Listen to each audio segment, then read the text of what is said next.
So training cannot fix time.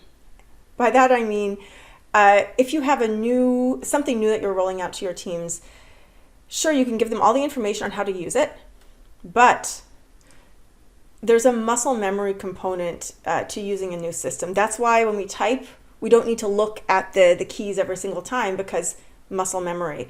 And it's the same, when you change one system for another, if you're doing a rollout, there's a muscle memory element that will slow people down for a bit, and you have to accept that. That's completely normal. You've got to build that time into your capacity once you've rolled something out, and you've got to let that happen.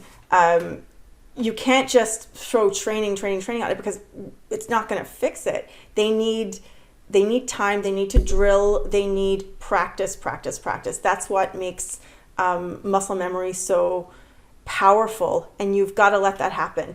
And when I say muscle memory, it's not just with your fingers like typing, it's also where your eyes go. So we all use email. When you log into your email, when you go to look to see how many are in your inbox, you always look to the top left. It's where they all are. If you're bringing in a system and it's different, they have to look to a different place, it's going to take their eyeballs a little bit longer to get used to looking somewhere else. And that does add up to longer time spent, doing tasks, but you have to let it happen, and it will. But don't panic and, try to train them again, because you're taking them off of the task that they should be using for practice, just like an athlete.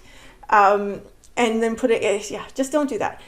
You have to give them opportunities to practice, to build that muscle memory, whether it's drill, repetition, etc. You have to let that happen.